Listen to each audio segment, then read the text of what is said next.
What's up, Pokemon fans? Ashenmore here, and it's come to my attention that people need a little bit of a lesson on what my team name is. So, I will say it once more. I am the coach of the Appalachian Thunders. Use this pronunciation as your definitive guide. Anyway, obviously you're here to see my Week 4 battle against Skyrander and the Scandinavian Stoutlands.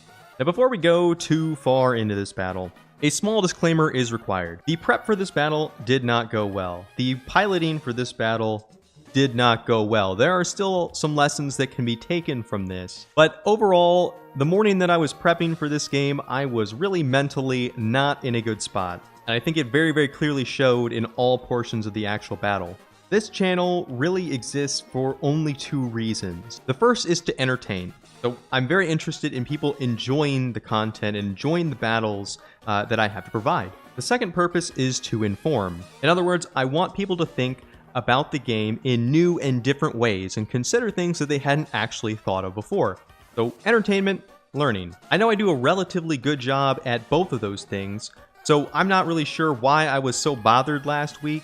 I guess I kind of momentarily lost confidence in what I do, but that shouldn't happen again. So with that out of the way, I'm going to go ahead and get into the team builder and talk about the thoughts that I did have while I made this team. So obviously, Skyrander's team is really, really solid. He's got all the conventional threats you could possibly want in the world. Zygarde, Mega Scizor, Greninja, Tangrowth, just overall, really, really well orchestrated team. On top of that, he's also got very, very good Trick Room capability in Mesprit, Diancie, along with the Conkeldurr. He's got Cryogonal, which after this battle and after a different battle that I had in another league, I actually have lost a lot of respect for that Pokemon. And then he's got the Prankster Thundurus. That means if we try to set up a lot of different things, we can get priority Thunder Waved. Not a good time. Going into this, I thought Sky would go one of two ways. Either one, he goes dedicated Trick Room, or two, he goes Hyper Offense.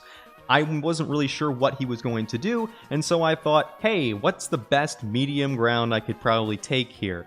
Why don't we just go Specs Finny? He doesn't really have anything on his team that can take 2 hits from Finny, kind of period. Just between Surf and Moonblast, unless he's a Max Spadef Mega Scizor, there is nothing that he can actually switch in to a Surf on his team. If I want a slight bit more damage, if that Scizor happens to be specially defensive, yeah, I've got Hydro Pump for that. The goal really is going to be to sit Finny in front of anything that can't kill it, so I guess anything that's not named Salazzle or Thundurus, click a button, take 50% of something, pivot out into something else, and then accrue value that way. To wrap the game up, I want to try out Nasty Bat, that is Nasty Plot Crobat. If he happens to run Tangrowth the way that I expect, fully defensive with a Rocky Helmet, he is not going to have a fun time dealing with Air Slash. Conkeldurr doesn't have a fun time dealing with Air Slash. And we can take most of the rest of his conventional hits out in Okos after we get Nasty Plot off. And because Bat and Finny are both being used in offensive roles, obviously we still need something to get rid of rocks. Forretress is going to be making its debut finally. I get to show off my amazing nickname for it, Hayden Christensen. You can figure that one out, I'm sure. Really, it's only here for Rapid Spin and then to switch into something. If it happens to get off a Toxic or a Stealth Rock, great. It doesn't have to do that, though.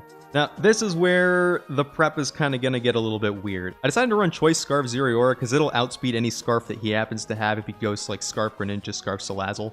I think that was pretty safe. I went with a bulky Jirachi that'd be able to take on the Conkeldurr and the Mega Scizor. But where I really messed up is with the Kangaskhan build. My original idea with the Kangaskhan was to give it Fake Out and Protect so that it could waste Trick Room turns, and for some reason I didn't actually do that. My other moves were going to be Return and then Fire Blast to potentially catch a non-Spadef invested Tangrowth. Instead, for some reason, I actually opted to go Drain Punch and Toxic. I really have no clue why I went Toxic. It doesn't really make any sense I mean, I guess it could hit Cryogonal, but I have plenty of other things that could have hit Cryogonal. I have no idea what was going on in my head when I put Toxic on there. But anyway, despite the misprep there, I still think I had the tools to actually do what I needed to do in this game had I piloted it correctly. Really, it's just making enough offensive pressure to where he can't put Trick Room up, predicting whatever Z move he happens to have on the Thundurus, and then getting a little bit of chip on Thundy and Diancie so that Nasty Crobat can actually sweep this whole team. And speaking of Diancie, that's actually the other place I messed up. I actually didn't bring any prep for Diancie whatsoever besides the Finny, because I thought that would be enough for some reason. I probably should have run Hidden Power Steel on the Crobat because I knew that Diancie would be its main switch-in. Not sure why I didn't do that once again. Regardless though, we're going to get into the battle, see how this actually went down, and then I'll talk about a couple of different themes afterwards. We see in Team Preview, he's obviously brought a Trick Room variant. My thought is he probably leads a counter to Forretress, which is probably going to be the Salazzle. So I lead Finny, and I'm not sure why I led Finny, knowing that he's going to lead Salazzle. And then I think, hey, it'll be fine. He's probably Scarf for Life Orb. Surely he's not Specs, and he's going to kill my Finny. So I leave the Finny in. And I'm like, okay, I'll hit Surf. Maybe he'll predict the Fire Blast and the Forretress. And I say to myself, physically, I lose if I make this play. I lose if I make this play. No, God! No, God, please, no! No! No! No! And that is why you listen to your intuition, because 90% of the time, it's correct. It's the correct way to do things, but not this time. I didn't listen, so I left my Finny in, and now I've lost all of my offensive pressure pretty much against his entire team. I don't know what to do here. I go Forretress, I go Stealth Rocks, and then I'm so mentally checked out that I went ahead and I hit Toxic against the Conkeldurr, even though I knew I couldn't actually hit it with anything. Obviously, that was not a good play. So Forretress is kind of wasted here. He switched in, he put up rocks. Okay, I'm just going to leave it in. I'm going to go for Earthquake. He switches into Tangrowth, obviously. That it's not going to do anything to Tangrowth. At this point, really, I'm just like, I have lost this game. There's nothing I can do.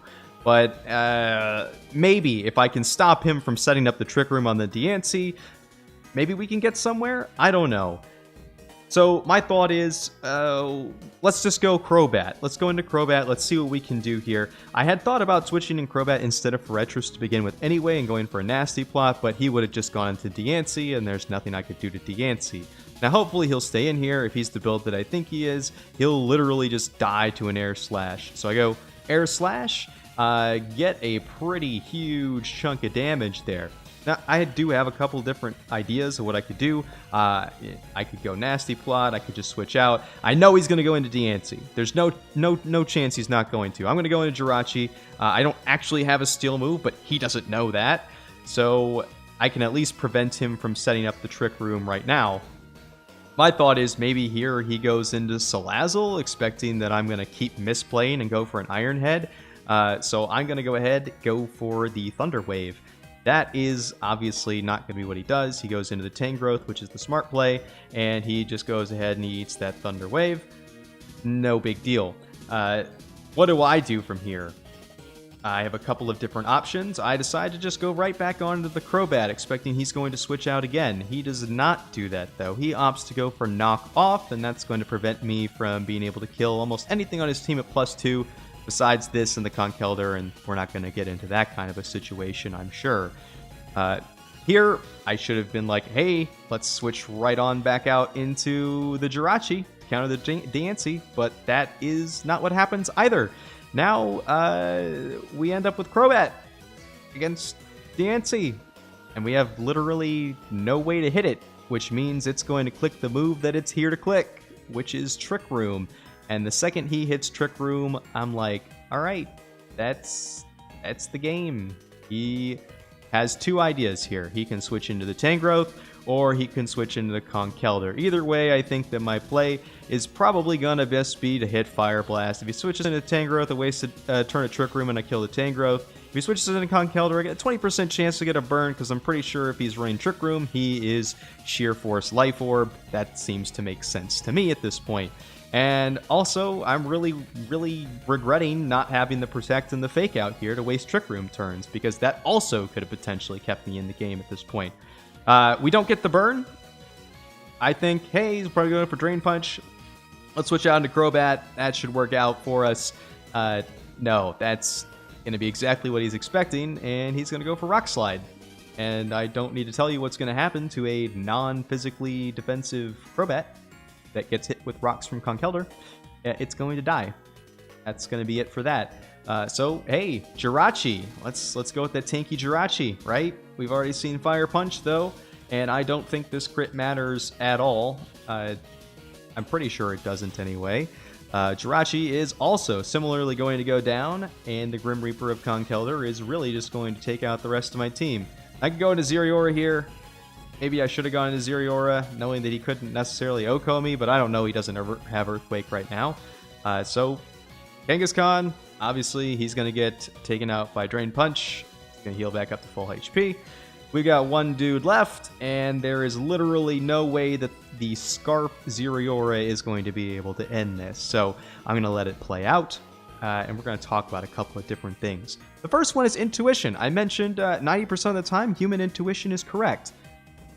I think the key is understanding why it's correct, right?